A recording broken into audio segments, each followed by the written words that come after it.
حافظ نعیم الرحمان اگر میئر نہ بنے تو اس میں ایک اپرچونیٹی بھی ہے. اگر حافظ نعیم چاہیں تو اس وقت پورے شہر کی قیادت اور پورے عوام کو اپنی پیٹھ پہ لا سکتے ہیں، اس لیے کہ سراسر ان کے ساتھ زیادتی ہوئی ہے. میئر تو ایک چھوٹی چیز ہوتی ہے، لیکن لیڈر، قائد، وہ ایک بڑی چیز ہوتی ہے. لیڈرشپ اگر حافظ نعیم الرحمان صاحب منوا لیتے ہیں اور حافظ نعیم الرحمان اپنی لیڈرشپ اور پوری پبلک کو کھڑا کر لیتے ہیں، اٹھا لیتے ہیں، تو یہ زیادہ منافع کا سودا ہوگا. اور حافظ نعیم الرحمان اپنی قیادت کس طرح اس کا لوہا منوا سکتے ہیں، کس طرح عوام کو کھڑا کر سکتے ہیں، اس کی بہت ساری تدابیر ہیں. As a human right activist میں ان چیزوں کو سمجھتا بھی ہوں، کوشش کروں گا اپنی بھی تجاویز پہنچاؤں کہ کراچی کے شہر کی شہریوں کو کس طرح کھڑا کر سکتے ہیں. شہری کھڑے ہو گئے تو پھر پیپلز پارٹی ہوا کے جھونکے ہیں، ان کی کوئی اہمیت اور حیثیت نہیں ہے. انہوں نے جو طے کر رکھا تھا، بات یہ ہے کہ حافظ نعیم الرحمان کا آنے کا مطلب یہ ہے کہ رشوتوں کا سلسلہ بند ہو جانا. افسران جو پیپلز پارٹی کے ہیں جو لوٹ کھسوٹ رہے ہیں، ان کا دانہ پانی بند ہو جانا. واٹر بورڈ کی مافیا، ٹینکرز مافیا اور پورا شہر مافیاز ہے، ان سب مافیاز کو زک پہنچتی تھی. تو کیسے حافظ صاحب آ سکتے تھے؟ حافظ نعیم الرحمان کیسے آ سکتے ہیں؟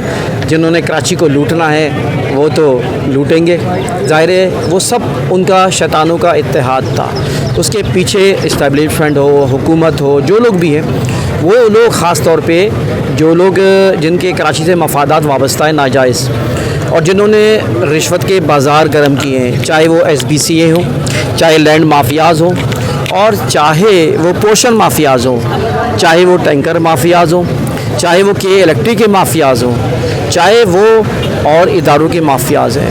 ان سب نے ظاہر ہے کہ ان سب کے مفادات کو زک پہنچتی تھی، ان کے مفادات جو ہے وہ ٹکراتے تھے. ایک حافظ نعیم کے آ جانے کا مطلب یہ ہے کہ ان سب کے راستے، دانا، کھانا پینا، ان کی رشوتیں اور دھندے بند ہو جاتے. تو یہ ممکن نہیں تھا. یہ سب اتحاد کر کے بیٹھے ہوئے تھے اور ان سب نے طے کر رکھا تھا اس شخص کو نہیں آنے دینا. یہ ہے وہ شخص حافظ نعیم جو کہ سب کے لیے مسئلہ کھڑا ہوگا. تو یہ سمپل بات ہے، سب کو سمجھنا چاہیے، لیکن شہریوں کو سمجھنا چاہیے، پبلک کو سمجھنا چاہیے. اب کچھ کرنا ہوگا، اب کچھ آگے بڑھ کے کرنا ہوگا. یہ اس پیپلز پارٹی نے ہمیشہ لوٹ کا بازار گرم کیا ہے، سندھ کو تباہ کیا ہے، سندھ کو کس حال میں رکھ کر کے کھڑا کر دیا ہے یہ سب جانتے ہیں. آج تھر کا حال دیکھ لیں، آج جیکب آباد کا حال دیکھ لیں، آج حیدرآباد کا حال دیکھ لیں، سکھر لڑکانہ کا حال دیکھ لیں. ہر جگہ پیپلز پارٹی نے سوائے کھانے اور لوٹنے کے کچھ نہیں کیا. پاکستان کو دو لخت کرنے میں ان کا رول تھا. آپ بھولیے نہیں، جب بھٹو نے یہ نعرہ لگایا تھا کہ میں ٹانگیں توڑ دوں گا، جو یہاں سے ڈھاکہ میں جب کانفرنس بلائی گئی تھی تو اس میں کہا تھا کوئی بھی اسمبلی کے ممبر مغربی پاکستان سے مشرقی پاکستان جائے گا تو اس کی ٹانگیں توڑ دی جائیں گی.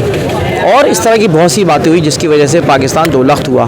آج بھی یہ در پہ ہیں کسی نہ کسی طرح پاکستان کو سندھ سے توڑا جائے یا سندھ کے دو حصے کیے جائیں.